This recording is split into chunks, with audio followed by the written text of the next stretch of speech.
So what kind of bike is this really? Is it some sort of a new breed of a down-country Enduro style bike? Or what is it? Let's find out.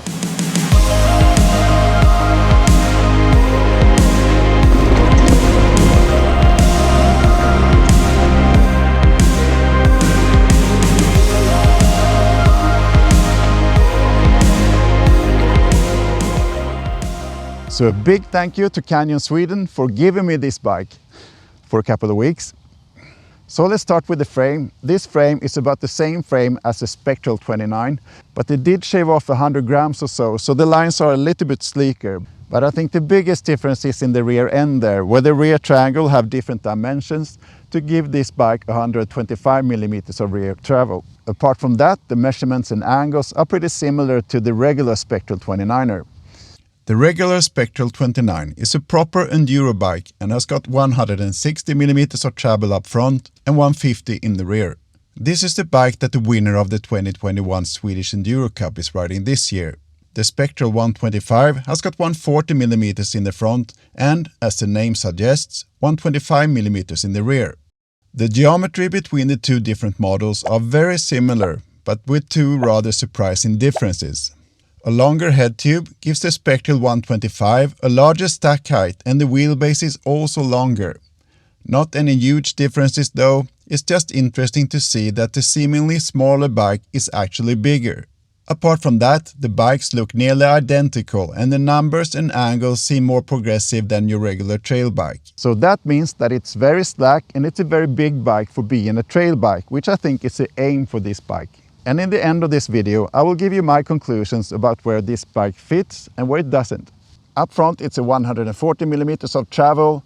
When I first saw this bike, I was surprised to find a Pike on an Enduro style bike. And is that really the way to go? The big takeaway about the RockShox Pike on this bike is that I didn't think about it at all for the first few rides. And that usually means that everything works as it should. With the Charger 2.1 damper, it works absolutely fine, even in the faster and the rougher stuff. It's not that it's absolutely amazingly plush and supportive, it's more a feeling that it quietly gets a job done. But it turns out that this Pike fork works very well with this bike actually. It's only 140 millimeters and the chassis of the Pike forks, they are known for being pretty sturdy, even though it's only 35 millimeters. In the higher tier models, you will get a Fox 36 fork, and that's a fork that has never failed me. So that might be an option for you if you're a heavy hitter. In the rear, you will find a standard RockShox Deluxe Select Plus shock, and that Select Plus means that you got some adjustment possibilities here, such as a rebound and a lockout switch as well. And there's also flip chip here to tweak things a little bit. Where I don't have any problems with the front end, the rear end of this bike is both its strengths and weakness, and I will get back to that later in the video. Or let's get to it straight away. You would expect a big Enduro style bike to be rather soft in the rear end, but soft it is not. 125 millimeters is not even trail numbers, that's down country territory. That's both good and bad of course, mostly good. This bike climbs well, as expected I guess, and I never once reached for the lockout switch. Regular trail riding works perfectly fine too. But you might find that the 64-degree head angle makes the Spectral somewhat sluggish compared to a more normal trail or downcountry bike. On machine-built trails, the Canyon 125 excels. It's got a decent pop even with poor jumping skills and without the need for a lot of preload. But the downside is when I approach rougher sections at speed. At a couple of places I almost bounce off my pedals because of the short rear wheel travel. Yes, I'm riding flats. You kind of get fooled by the capable geometry and the limited rear travel can sometimes catch you off guard. Where our reference bike today, a 180mm propane spindrift, just floats over these rocks without drama, a Spectral 125 rider needs to be more careful with his or her line choice. In slower, steep sections, the rear suspension travel doesn't matter that much. And I don't have any issues whatsoever here, as long as I can control my speed. If I would own this bike, I would spend some time tuning the rear suspension properly, so I can utilize every millimeter of the travel that this shock has got.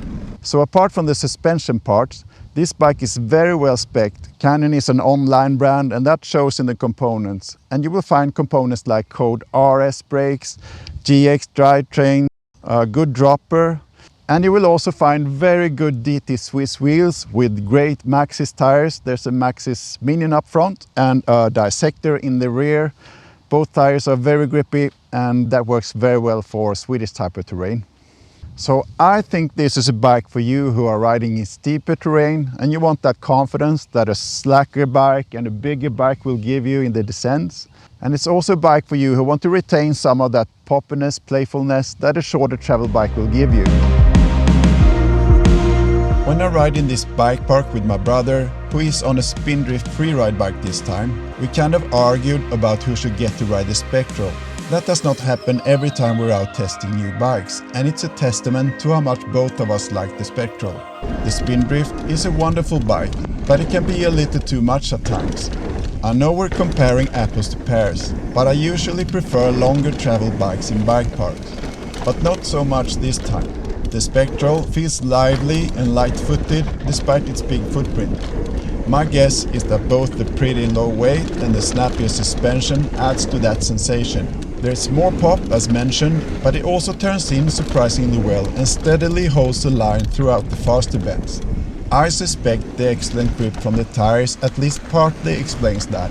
The Magic Marys on the Spindrift don't seem to have the same side grip in looser terrain as the Maxxis tires on the Spectral. It doesn't really show on camera, but here I almost had a washout on the Spindrift, and here I had to put my inside foot down. I never came close to have to do that on the Spectral. Overall, the Spectral feels very balanced and there is no need for adjusting your riding style the first time you hop on the bike. I remember testing a Specialized Status 140 a couple of years ago, and there I had to think about my body position a little bit more. I feel a lot more at home with the Spectral. Worth mentioning is that I never got any pedal strikes either, despite its 170mm crank arms and the flip chip in the low setting. That helps a lot in technical climbs. The lineup consists of a couple of AL versions and 3 carbon bikes, with prices starting from around 2,700 euros here in Sweden. My choice is the tested CF7 for the price to spec ratio and for the weight. Press pause if you wish to study the lineup further. Here are 3 annoying things with the Canyon Spectral 125. The limited rear wheel suspension is noticeable on fast, rough trails. There are always compromises when choosing suspension travel. The chain slaps onto the carbon chainstay in a place where there's no protection. If you get a Spectral, you must add more protection. The exo casing cannot really support the low tire pressure and may be more sensitive to punctures. Personally, I don't care since I always ride with the too high tire pressure anyways. Here are 3 good things with the Canyon Spectral 125.